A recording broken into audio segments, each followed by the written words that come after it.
Well, hello, and welcome to this Corporate Social Responsibility Network event. These have been great.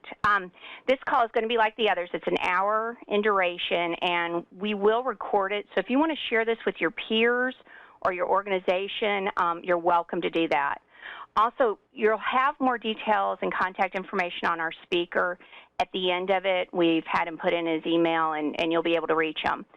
Also, there's always stuff on the myvistage.com page. If you just go to the network webpage and look for the CSR network.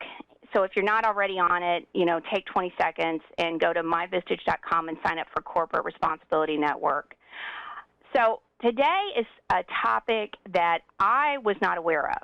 It is centered around an extremely important topic. It's B certification in your organization. So when we're going through this, if you at any time have a question or want to share an insight or a discussion about what you're doing, just type that into that question and answer, and I'll make sure that we address that. Our thought leader today is really going to give you a lot of takeaways to help you get started in your own journey towards B certification. So let me introduce you to our thought leader today. He's an entrepreneur, an everyday humanitarian, and he's the author of the unofficial Peace Corps Volunteer Handbook. He was actually a return Peace Corps volunteer, and he was in Mongolia from 2008 to 2011, and also a Peace Corps Fellow who received his Master's of Arts in Management and International Development at the School for International Training Graduate Institute in Vermont. He's currently the CEO of Advanced Humanity, and it's a certified B Corp in Vermont. The business is dedicated to helping social entrepreneurs, social business, and also nonprofit executives really expand their influence and make a significant difference in the world. Please help me welcome our wonderful thought leader and author, Travis Hellstrom. Travis? Hi, Linda. Thank you so much, and thank you, Leah, too, for all of your help. I'm very excited for this morning's presentation, and we have a lot of wonderful information to cover. So before we get started, I think there's a question everybody's wondering, what's the B stand for in B Corps? So B, or benefit corporations, are a different kind of corporation, a new corporation. So we're going to be walking through what is a B Corp, what is a benefit corporation, and what's this Be the Change movement that it's part of. But before we get started, I'm going to tell you a little bit more about me. So as Linda mentioned, I run Advanced Humanity, which is a certified B Corporation here in Vermont. I'm also the chair of the Masters of Science program at Marlborough Graduate School, which focuses on mission-driven organizations. I've helped lead 4 B corporations through the certification process, and that's a little bit of my background to explain how I know all the things you're going to see in this presentation today. So a question you should be asking is, what is in this for you? In this presentation, what are you going to be getting out of it? So here's a couple things. One, you're going to better understand what the B Corp movement is. You're going to see what companies are currently involved, what the benefits are that these companies enjoy, and to better understand what the certification process is like. But before we jump into that, let me tell you my story and how I got involved in the B Corp movement. So, as Linda mentioned, I was in the Peace Corps in Mongolia, and that's where I first ran into Minde, who is this gentleman here on the right, who runs the New Media Group. Now, the New Media Group is a startup social entrepreneur organization. They do social media, marketing, website design, and they became the first benefit corporation that was certified in Asia. So it was a huge accomplishment for them. They're also the first certified B Corporation in Mongolia, and they've been leading a wonderful movement helping businesses be more socially conscious, both environmentally within their company and their community, and on the profit side of the business too. So that company has grown from about 5 employees to about 60 employees in the past couple of years, and it was a wonderful example for me of what the B Corporation stands for. As Linda mentioned, I also started my own B Corporation, and Brian Johnson here on the right is a founder and CEO of Entheos, which is a company based out in California. So this is another company that I helped certify. And as you can see, my process has led me through working with different companies. Some are startups, some are more established companies that have been around for several years. but it's been a wonderful experience for me, and I've learned a lot over the process. So here's what we're going to be covering today. We're going to cover 4 things. 1 is the history of the movement. 2 is the benefits to being a B corporation. 3 is the assessment process, and then 4 is the certification. So to get started in the beginning with the history of the movement, I wanted the B corporation movement to be able to share their opinion of what it is first. So we're going to be showing a video, and Leia's going to be helping me with that. This is about a 1-minute video that you can actually full screen on your screen, and then you'll be able to see it and watch it. It's a 1-minute video of what is the B corporation movement. We have a dream that one day all companies will compete not only to be the best in the world, but the best for the world. Others share this dream and have begun to turn the dream into a community. This community signed a declaration of interdependence and invited others to join them. Now more than 900 companies from 29 countries are turning our community into a global movement to redefine success in business. B corporations use the power of business to solve social and environmental problems.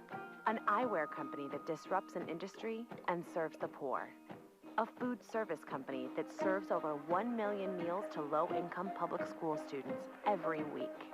A manufacturer that goes green and helps workers move from welfare to a career. An online bookseller that recycles used books and funds local libraries and global literacy. An outdoor apparel company that stewards the environment. An ice cream company that maintains its mission post-sale. B Corp is a certification that helps consumers identify these change makers, and investors make money and make a difference. As a community, we are passing laws across the country, creating a new kind of company that serves society and shareholders. We are leading a global movement of people using business as a force for good. Join us. Be the change. So as you can see, that's a pretty quick introduction to a lot of different things. I'd encourage you to actually go and watch that video again if you'd like. You can click on this link here in the actual presentation when you download it later. You go to travishellstrom.com/bintro. It's got a lot of information, so we're going to be covering a little bit of what you just saw in that video. So the first thing is you saw a lot of logos. Here's a couple of them. You saw Warby Parker, you saw Ben & Jerry's, Better World Books, but there's others that weren't in that video, like Cabot, Plum Organics, Clean Canteen. So there's a lot of wonderful companies that are already part of this movement. Several of the ones on this page were original founders, like King Arthur Flour, and have been there for several years now. There's some amazing things happening in each of these companies, and they all take very different approaches to the way that they try to provide social good and also be financially sustainable. But before we go into a little bit more of what those companies are and how they work together, I'm going to tell you a little bit about the founders of the B Corporation movement. So there are 3 gentlemen, Bart, Jay, and Andy, who founded B Lab, which is the nonprofit behind the B Corporation movement. So Bart and Jay actually met at And1, which is a company they started together, and then Andy has joined since then. But one of the things that Bart and Jay recognized when they had to sell And1 was that they didn't have a lot of control over who they sold to. Their responsibility was to sell to the highest bidder, and that ended up meaning that a lot of the values that had been founded in the company weren't able to sustain themselves when the company was purchased. They were pretty disappointed in that, and one of the big reasons they wanted to start the B Corporation movement was to help other companies not have to go through that same experience and to be able to write their core values and mission into the articles of incorporation as a benefit corporation. So here are 2 slides for you to see both the good company paradigm and this theory of change that they're working off of. There's a lot that's been happening in the Rainforest Alliance certification, organic certification, the green movement, fair trade, and what the B Corporation movement presupposes is the certified B Corporation movement is a way for people to not only see what are good products, but to be able to see what are good companies that often have many certifications or are doing many great things, and they're trying to create an umbrella certification to help make that visible. Their theory of change is unique as well. As I mentioned, B Lab is at the center. This is a nonprofit founded by Bart, Jay, and Andy, but also supported by some amazing organizations like the Gates Foundation, the Knight Foundation, and many others. On the left side here, you can see certified B corporations, which are good companies that are recognized through a certification. At the bottom, you can see the legal infrastructure, which is actually passing legislation in states to allow companies to register as B corporations. They don't have to become certified through the nonprofit. They can actually just be registered and then be responsible to the citizens of their state to report on the benefits that they're providing the community and the environment. On the right side, you can see impact investment, which is called B Analytics. It's also called the GEARS rating system, which we're going to talk about in a second, and that's the Global Impact Investing Rating System. So as you can see, the B Lab movement, the B Corporation movement is very busy and doing a lot of things at the same time. There's a lot more information that you can read on the website and that I can actually go into if you have questions, which, as Linda mentioned, I'd love for you to ask throughout the presentation. But as you can see here, this is the B Lab, 501c3 nonprofit behind the B Corp movement. And then there are three major focuses: the certified B corporations, passing legislation, and the B Analytics.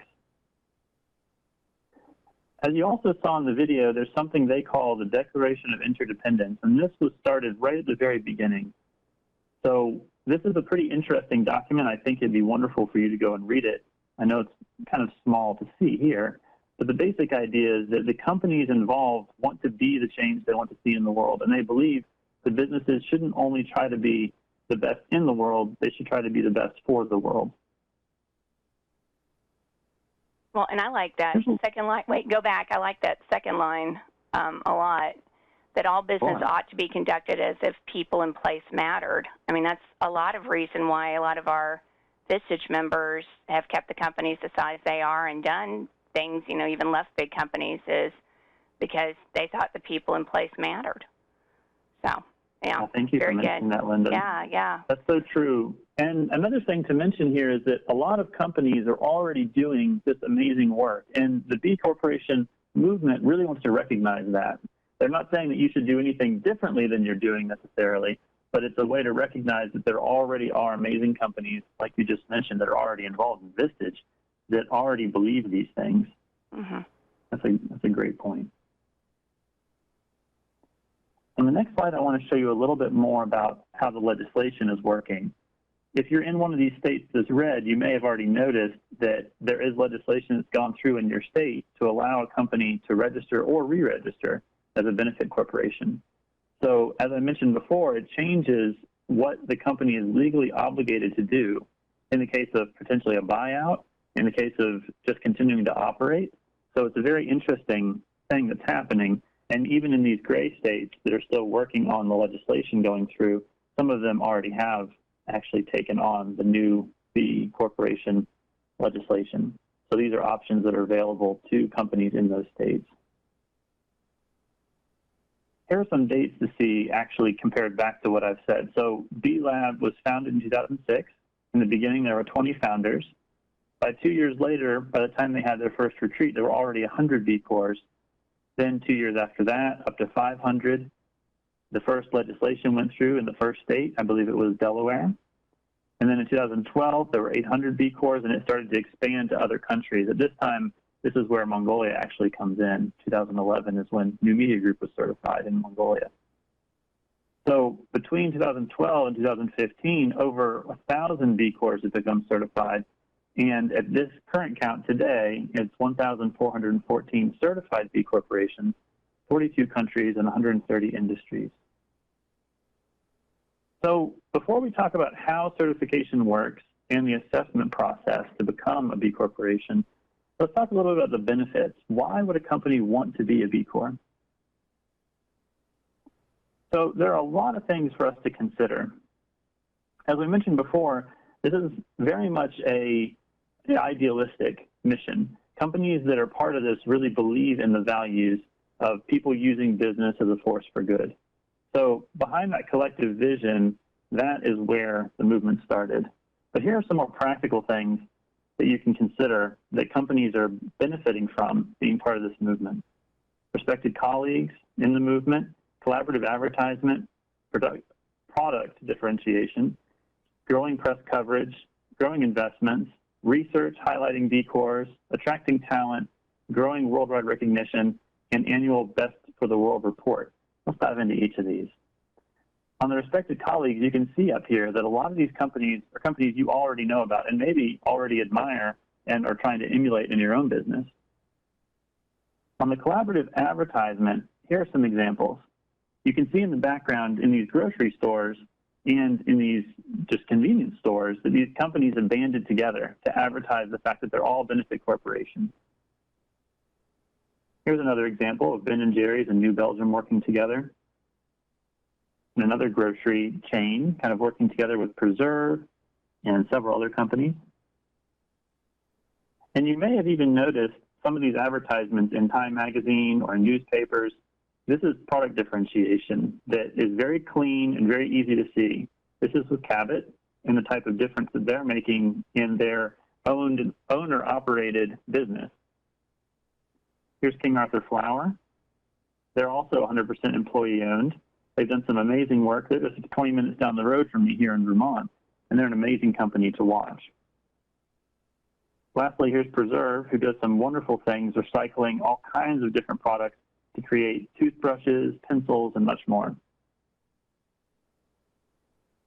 Here's some growing press coverage that has been featured in the New Yorker, the New York Times. Some of the bigger economic thinkers have said that the rise of B Corp is not only a nice idea, but could actually change the way business is done across the world. On the investment side, as I mentioned before, there's the Global Impact Investing Rating System. So once you become a certified B Corp, you can receive a GEARS rating. And when a company is looking to do impact investing, they can look at the GEARS rating. And in fact, these organizations, Prudential, SBA, IDB, have all started to use it as their premier way to understand how a company is working on the impact investing rating scale. So this is becoming increasingly the system that people are using to assess companies and the impact that they're making. The research highlighting B Corps is done not only by a B Corporation itself, but increasingly by educational institutions. So here you can see some comparisons between B Corps and other companies. So B Corps are more likely to donate profits to charity, to support volunteerism, to increase happiness in the workplace, to provide health insurance for their workers, and much more. There's also some pretty interesting stories of attracting talent because you're a B Corporation. On the bottom here, you can see that Etsy actually got one of its C-level executives from Pandora, and he said one of the biggest reasons was because he knew that they were living out their values and they were a certified B Corporation. Well, and especially young people. You know, our millennials and our ex-Yers, they're always, you know, if you want to recruit talent and stay competitive and maybe you don't have the ability to even give them the salary that they want, a lot of times the younger hires will go with something that's making a difference over making money. That's exactly right.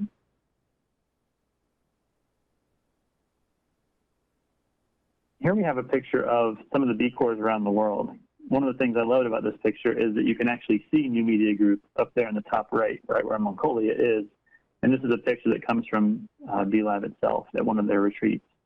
So there's growing worldwide recognition of this movement. More and more companies around the world are looking at it as a way for them to benchmark themselves against world-class performance. Also, interestingly, there are a lot of subsidiary companies who are either purchased by larger public companies or have gone after certification as already being part of a larger company. A pretty famous example is Ben & Jerry's at Unilever. And there's talk right now that Unilever has been looking for a while at becoming B Corp certified itself. Lastly, there's the annual Best for the World report. So you can see here on the right side, 2013, 14, and 15. These are reports that B Corporation movement puts out, the B Lab puts out, to help recognize the companies that are doing wonderful things in several areas: overall impact, environmental impact, community impact, and worker impact. So these are the areas of the assessment that they can actually benchmark other companies against and then show who are the best companies in the world right now. The top 10% in these categories are recognized every year in their annual report. So let's jump into the assessment process next.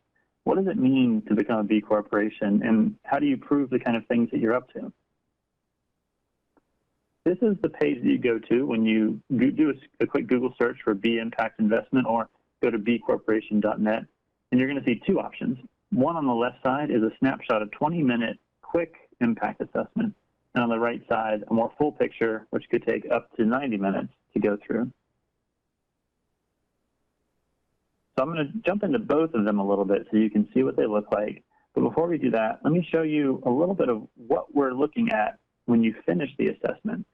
At the end of the assessment, you get a score that measures you against all other companies who have ever taken the assessment.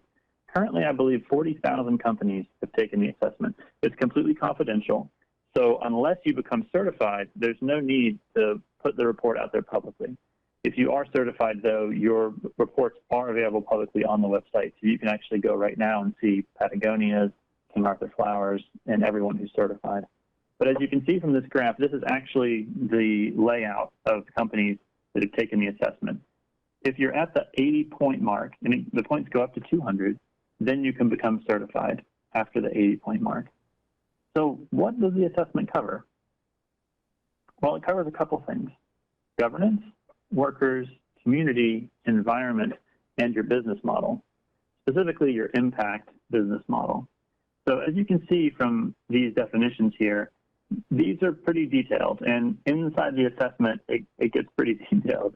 Governance includes everything from transparency to ownership. Workers includes worker happiness, job growth, compensation, work environment, employee ownership.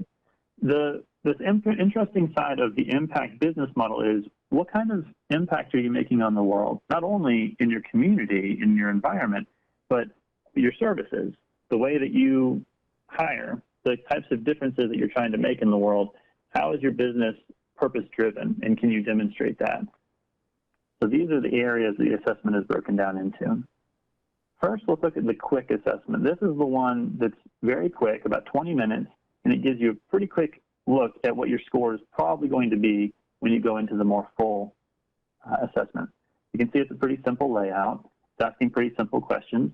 And this one, they're asking about reimbursement for continuing education for your workers. Now let's look at the more detailed assessment. You can see there's a lot more to see here. The tabs at the top are still the same: governance, workers, community, environment, but there's a lot more questions to go through. When you're going through questions also, you can't quite make it out here, but there's a red button that says best practices. When you click on that button, it shows you the best practices from companies that have taken the assessment, especially companies who have become certified, and you can look at what companies around the world are doing in those particular areas as a way of continual improvement within your own company.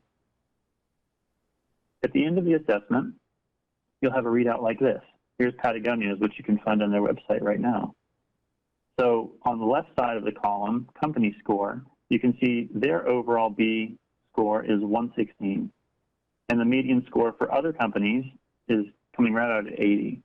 So you can not only see how they measure up in each category, but on the left side over here, it shows that they've made a commitment to 100% green energy, that they are helping their full-time employees participate in professional development, and 1% of sales is donated to environmental NGOs. I believe it's 1% for the planet that Patagonia works with. So that's a quick look at the assessment, and there's a lot more we could dive into, but I want to explain a little bit more about the certification process and how it goes from the assessment to the certification. Or Linda, if there are any questions before we jump into the certification, I'd be happy to answer those. The question is about getting certified. So I think that's what people are most interested in is, you know, do we apply, or do what we do, does this count? Are we on the right track? how do we get credit for what we're doing? So I think they're really interested in that, and maybe cost associated with it as well. Perfect. Great. Well, we'll get into all of that. Okay. So here's that graph a little bit bigger so you can see. As I mentioned, if you receive an 80 on the assessment, then you can apply for certification. If you don't receive an 80, then there are all kinds of ways that you can go back and try to increase your score. So it's not like a one-time and you're done kind of thing. In fact, even after you become certified, you have to recertify every 2 years. So the assessment is meant to help you take a look at your own company and think of ways to improve. And you'll notice, especially being part of the B Corps movement, companies love trying to figure out ways to improve their score. So that's really exciting to be around, whether it's Patagonia or King Arthur Flour, seventh generation. That's a mentality that's ever present in these companies. So once you receive 80 points, it qualifies you to become B Corps certified. Let's look at actually King Arthur Flours as an example. So once they received their score of 103, they were able to then go through the certification process. And that includes several things. Once you've finished your score, you submit it for review. The B-Lab team takes a look, and they're going to ask you to have a 1-hour phone call. So when they have that phone call with you, I've been on several of these now, they're going through the assessment with you point by point, and they're asking questions. They're better trying to understand your company, and they're a lot of fun to talk to, actually. They're very interested in trying to help your company grow and become a better company, and they're really wanting to make sure you get credit for the things you're already doing. Sometimes companies are already doing amazing things, and they didn't think to include it, but as they're asking questions in the interview process, they say, well, actually, you should put that down, or maybe you didn't include this, and your score might jump by 10 or 20 points sometimes, depending on how detailed you were in the assessment when you were filling it out. The second piece is submitting documentation. So B-Lab asks for documentation to verify the questions that are inside the assessment. It's not that many documents, usually between 5 and 8 documents, and I believe there's over 200 questions. So it's a very small percentage of the overall questions. Travis, what kind of documents would it be like? You know, Sure. Company ownership and tax. I mean, what typically are they asking for? Sure. Yeah, those actually are a good example. So company ownership is a piece. Let's say local ownership is one of the things they were asking about. So they would ask a question like, what percentage of your owners are local and what percentage are outside your local area? So they would be asking about the addresses of the owners, so the percentage of ownership. They would ask that about your employees too. So if you said that 80% of our employees are local, or that we encourage employees to walk to work or drive to, or walk to work, take bikes to work, then it's verification to show that, in fact, those employees do live within a 10 to 20 mile radius or so. Also, other things can get more detailed, like health care reimbursement. If your company provides 80% or 100% health care reimbursement, they might ask for some receipts or some policies in your employee handbooks. Often you can submit pages or policies from your handbook or even your articles of incorporation to show that these things are baked into the way your company operates. So that's typically the kind of documentation they're asking for. They're also great about providing templates. So if they're asking for something, usually they'll say, you can use this template and fill it in and then send it back to us. So they've been very supportive in all the certifications that I've assisted with, and that's what they're looking for, just the verification of the answers on the assessment. Does that make sense? I think so, yeah. Great. So this third piece here is another call after the documentation has gone through, and as it says here, there's kind of a refinement of your score.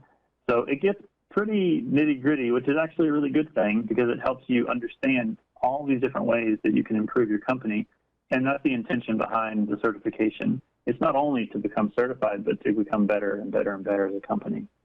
So that's the process. Once you've gone through it, there are some fees associated with the process, so here's a breakdown of how that works. Okay, as you know what, can we go, I'm sorry, Travis, can we go back? This would be a good time to ask our question from Todd Levy, gave us a question. He says, we already pledge 1% of volunteer time through our partnership with Salesforce's, Salesforce.com's foundation. Does that help qualify them? Is that part of the thing that they do if they pledge 1% volunteer time? Oh, yeah, absolutely. Thanks, Todd, for the question. I think that's a perfect example. That's a wonderful policy, and that would be something that would gain you a lot of points on the certification. Potential things that they would ask for, they might not ask for documentation. It's kind of random which things they ask for. But if they did, you could show a policy in your handbook on that. You could show some documentation of that partnership, or you could even show hours that are logged by your company from that volunteering that your employees are going out and doing. That's a wonderful example, and that would absolutely benefit you in the certification process. What are some of the, I know you showed us way back with the circle and the different things, I guess the energy certification and some of these others. What are some of the hot buttons just for people to be thinking about? Oh, maybe we already do this. It's one you said was local, so they're, I guess, not taking up as much of an energy footprint. Or, oh, okay. So Yeah. You've got governance. Yeah.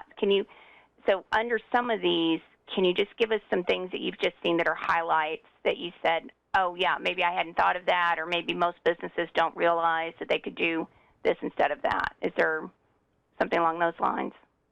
Sure, of course. That's a great question. There's so much detail, and there's so many wonderful practices out there that once you get into the assessment, you'll start seeing tons of ideas. You might come back with dozens of things that you want to implement or you hadn't thought of before. But some examples that are already coming up, let's see here. We can look under community, and actually on the sixth line down, it says civic engagement and giving. So that would be the category where, Todd, your company would shine right away. So civic engagement and giving, like you can see here, King Arthur Flower is very good at that too. They have a 5 there, whereas the average score is a 4. They're doing a lot of volunteering as a company. They have special days during the year when the entire company goes out and volunteers. They have programs where they're encouraging volunteering, and I believe paying for 1 hour a week potentially, or maybe it's several hours a month, that their employees are paid to volunteer, so they can take time off of work to go and volunteer in the community. This is pretty small, Travis. We can't see it. Most of us can't see it. So that engagement, and then what else is on there on the community that people may already, because a lot of Vistage businesses do a lot for our community. Sure. So, yeah, is there anything else that kind of pops up that you've seen a lot or that maybe people didn't realize they were doing? Sure. So local involvement's another piece. That could be partnerships that you have with other nonprofits or other businesses in the community that you're trying to encourage volunteerism, trying to encourage community engagement. There's job creation. Who are you bringing into your workforce? So in your hiring process, not only it recognizes your diversity, but are you offering jobs to low-income employees, and do you have a way of tracking that? So those are things that might be built in or might be policies, but if you're tracking it, that gets you even more credit, and they're trying to recognize companies that have built it into the way they're doing business. I can look up at the workers section. There's the work environment section. There's compensation, benefits, and training. So some examples there would be, how do you know how happy your workforce is? Do you have programs in place to support professional development, to support the kind of things that would allow your employees to seek educational opportunities? Do you measure happiness in the workplace? Do you have 360 feedback systems built in? What are your benefits like? And have those increased over time? How does your compensation match up against other companies? So against the minimum wage, against companies in your area? That's the kind of questions that they're asking. Let's see, under governance. So maybe even showing the training program you've done, or showing a lot of, our business journals have, the greatest workplaces, and they rank them. So maybe some of that on the happiness factor too, huh? Absolutely, yeah. So I know there's a lot of different measurements out there, and that is something that they would just want you to show. So how are you measuring? Are you using surveys? Are you using 360 feedback? And especially if you can show a process of continual improvement, that's exciting to see. Again, there's best practices too.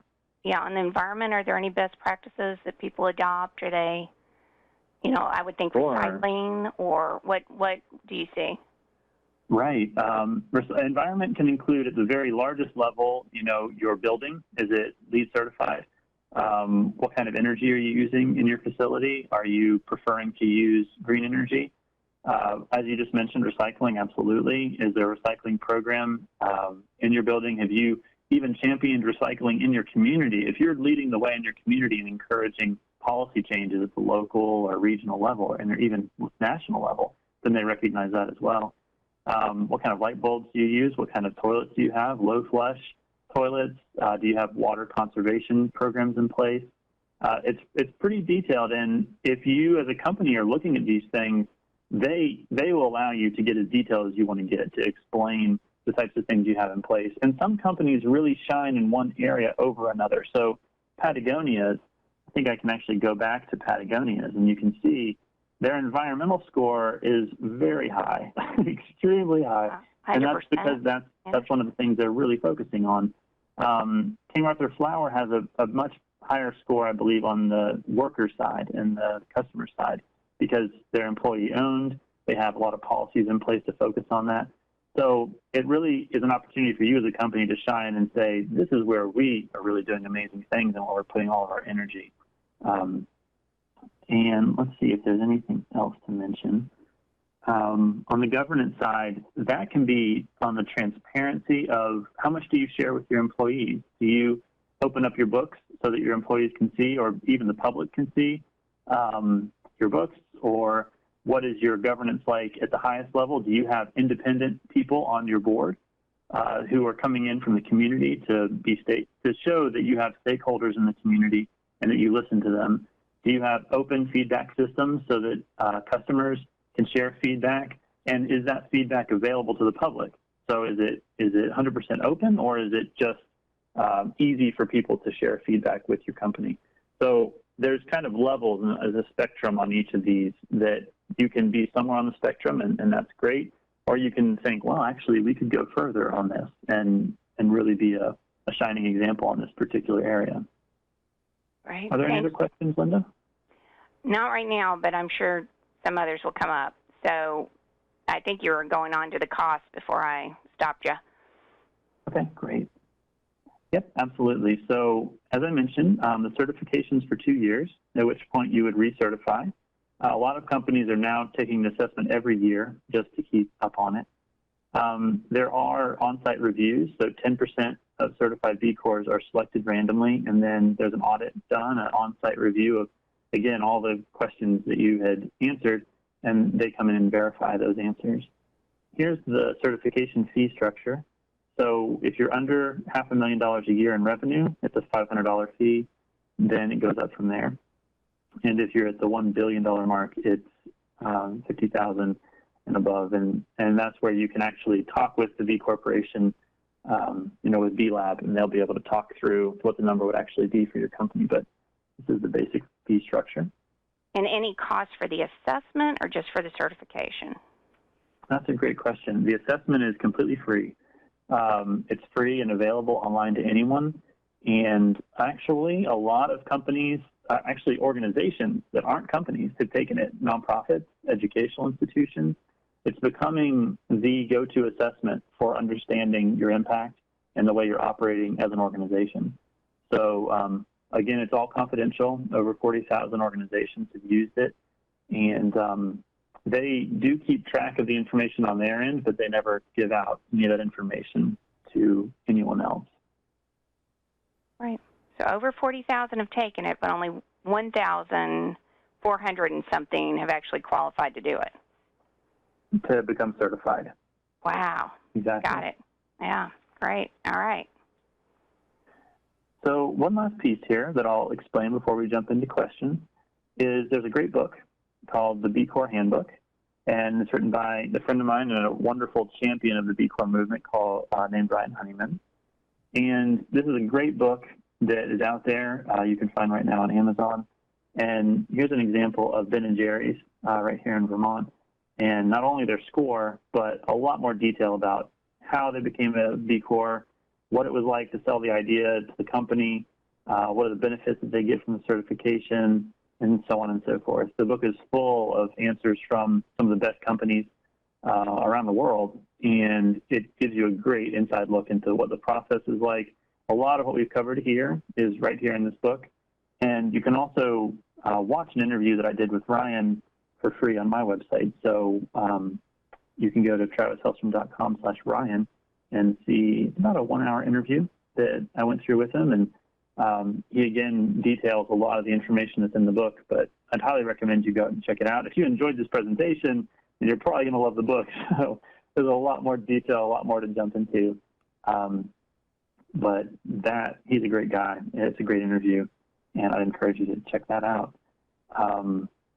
With that, I think we can actually jump into questions. I wanted to leave a lot of time for us to answer specific questions. So you all type in additional questions in the question side, and let me ask you this one. The states you showed us where there's several that are just all white, no law, no legislation. It looks like it's been passed. You know, what do you do if you're in one of those white states that have, you know, no effort to push this through right now? Do you still go for a certification? Is there what's the benefit? Is it the distinguishing factor? What would you suggest? That's such a good question. Let me go back to that slide, actually. This piece is a little bit confusing, and I want to explain this in 2 ways. One, just for you to see, as Linda was asking, here's that picture again. The red states have already passed laws recognizing B Corporation as a right that companies have to register as B corporations. The white states have not, and the gray states are currently passing it through the legislative bodies in their state. Let me clarify back here on this slide that there's really 2 things at work. There's the legislation in the middle, and there's certification on the left. They're really independent. Certification and the assessment is something that your company could do today, and it doesn't matter whether your state has the legislation or not. That is completely on your company going through the assessment, you receiving the score that would allow you to become certified, and then the certification is an agreement between you and B Corporation, between B Lab, that you have received that score and you're going to maintain these practices. So that's on the one side, the certification. Now, the legislation in the middle is an agreement between you, your company, and the state. So whatever state you're registered in, you are already currently registered as a company, maybe as a C corporation or an S corporation, LLC. So you already have an agreement with the state, and by nature of that, an agreement with the citizens of your state, how your company is going to operate, what your company is out to accomplish. And in the states that allow for B corporation registration, that is a different agreement with the state and with the citizens of your state as well, saying not only are we going to operate as a company, but we're going to provide a benefit. So we're a benefit corporation. We're going to provide a benefit to the community, to the environment, and we're going to write down in our articles of incorporation what that benefit is. So that's an agreement between you and the state and the citizens of the state that you're actually going to uphold that registration.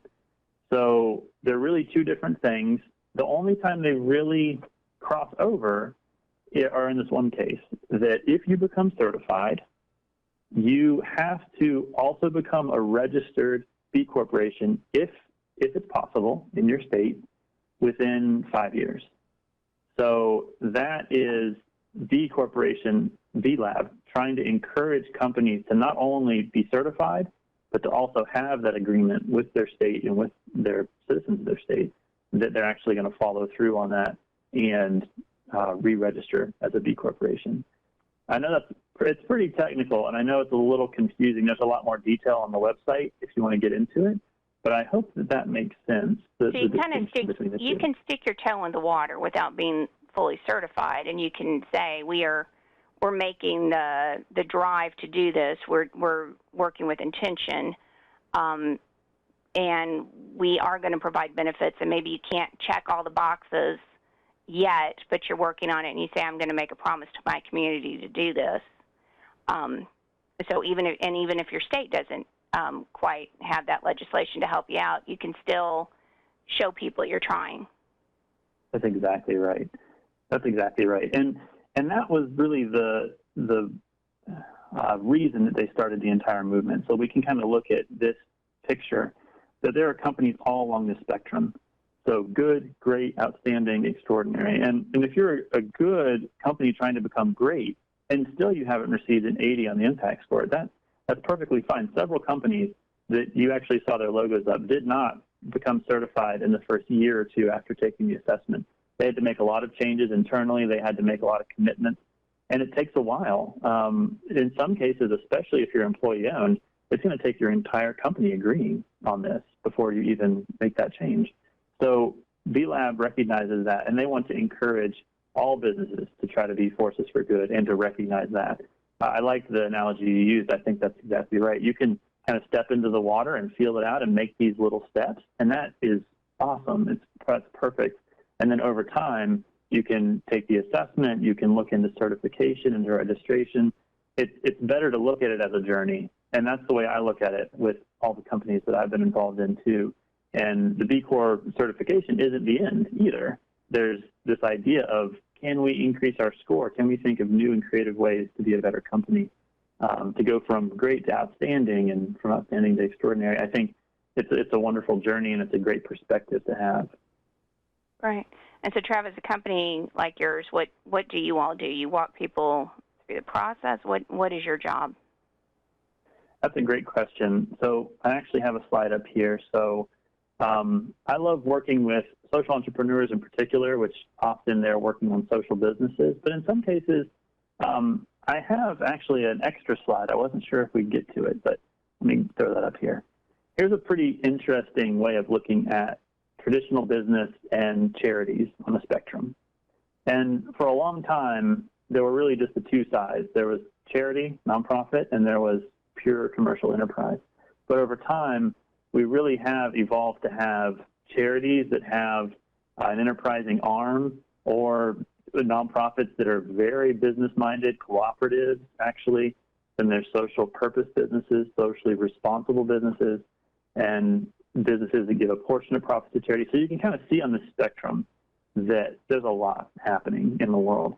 B Corp really is kind of in this middle ground of, they are companies, they are corporations, but they're moving more toward being socially responsible or socially purposed and having a mission-driven focus. So I and my company, we work with these kind of companies, and sometimes it's with the assessment, helping through the process of the assessment. It can be a little daunting. So walking you through how to look at it, to not get caught up in certain pieces and to just get stuck. It's easy to start and then, come back months later and be like, man, this is a lot to go through. But helping through the assessment process, explaining the certification process and helping through that process as well. And on the larger scale, actually, the thing that I love doing and that our company loves doing is helping companies to take these internal steps to look at, how can we improve our workforce? How can we make our company a better place to work? How can we make a bigger impact on our community and the environment and the larger world?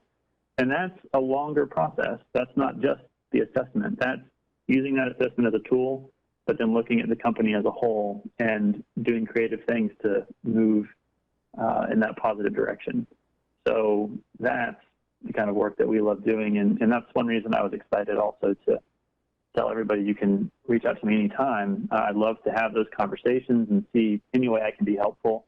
I think this is a wonderful movement, and it represents a wonderful trend that's happening in our world, like you said, Linda, with millennials especially. This is just becoming the way they do everything. And I think a lot of companies are recognizing that and making adjustments and making it more clear that that is the reason that they exist and the kind of change they want to make in the world. I think with the education system putting so much emphasis on service and giving back, and that generation really doing that those companies that have this kind of thing are going to be far more attractive. They really are. They're pulling in folks that another company might not, because they're not sensitive to some of the corporate, some of the social stuff they want to do, and some of the reaching back to the environment. And I've also seen this, Travis, with like association meetings, corporate meetings, on a big scale, or even association of different corporations going in and really trying to see where's the give back. So I could see this not only being for millennials, but it's a competitive advantage. It's one way to distinguish yourself as, being that friendly company that wants to help people and come do business with us. I think you're absolutely right. And from the Peace Corps side, as you mentioned, service is a big part of my life, and I think it's a big part of a lot of people's lives. Service really isn't just giving away your time for free and doing everything charitably. And I think the business side now is showing us that we can do good in the world and we can be financially sustainable. A lot of nonprofits actually are challenged with the fact that they're not that financially sustainable. They're constantly asking for donations. They don't have any value creation side that's a big part of what they're doing. And I think increasingly millennials and people around the world are looking at social businesses and saying, oh, so we can be financially sustainable, we can create value in the world, help others, and we can, do this amazing good, and we can be, taking care of ourselves and our workforce. And that's a very special, I think, opportunity right in the middle of that spectrum where a lot of people are being drawn to that. And I've seen it from the other side, too. I like working with nonprofits, and it's been wonderful. On the other side, they know that they need to be thinking more business-minded and treating their workers well, taking care of their own community, and being environmentally friendly. These are the same questions, I think, for all organizations. And it's just kind of under one roof. Sure, and you can train folks to do something, they leave you for something like this a lot of times. Yeah, I think you're right on the money on that, and I think I think what's different is you have an older generation that hasn't bragged about their service, and this is a very legitimate way of showing what they are doing for the community without it's now acceptable to say, yeah, we are giving back, and it's not a quiet thing that we're doing, that we think other people should do it. And I love the idea that you could transfer your business, and I think a lot of owners would too, that they could say, and we want you to treat our people well when we transfer. And I think that's one of the hardest things when you sell your business is what's going to happen to folks. What's going to happen to this business I built, these relationships I established, and really what's going to happen to the nice people who've stayed with me and been loyal all this time and done so much work. So, Travis, any last words of wisdom for this group? Sure. Well, I've really enjoyed this conversation, and I really appreciate the questions. And thank you, Linda, for your wonderful work, and Leah, too. This has just been really wonderful. I know on your Vistage, My Vistage, you're going to be able to download the presentation. You can also go here to find my email, and I had the email up earlier as well. So it's just travis@advancedhumanity.com. I'd love to talk with anybody who has questions about the presentation. And I think the last thing I'd like to say is, it's just been an honor to work with you at Vistage. I really admire the work that all of you are doing. I have some very close friends that are part of your wonderful organization, and I look forward to continuing to support all of you in any way I can, and really appreciate this opportunity to share these lessons with you. I look forward to talking to everyone again very soon. Well, Travis, on behalf of this group and the others that will listen to it in the future, thank you so much for your work, and thank you so much for showing us how we can do it without joining the Peace Corps, and maybe getting some credit for things we're already doing. It's been a pleasure to spend some time with you. Our next Corporate Social Responsibility Network event is going to be October 8th. And if you haven't heard this speaker, he's amazing. He's a thought leader again, and he's also the head of the board for Conscious Capitalism, San Diego. His name is Michael Anderson. Great speaker. He's going to lead us through the A through Z guidebook on launching your sustainable, internal, corporate responsibility program for greater economic efficiencies and really greater success for attracting that top talent to your organization. Also, as Travis mentioned, and I've mentioned before, don't forget to join our networks through the myvistage.com networks. You can get these materials and the recording from this call and so many others. There's so many great webinars coming up. You all, thank you for your time, and we enjoyed your participation. Look forward to seeing you October 8th and even sooner. Take care, and thanks for joining.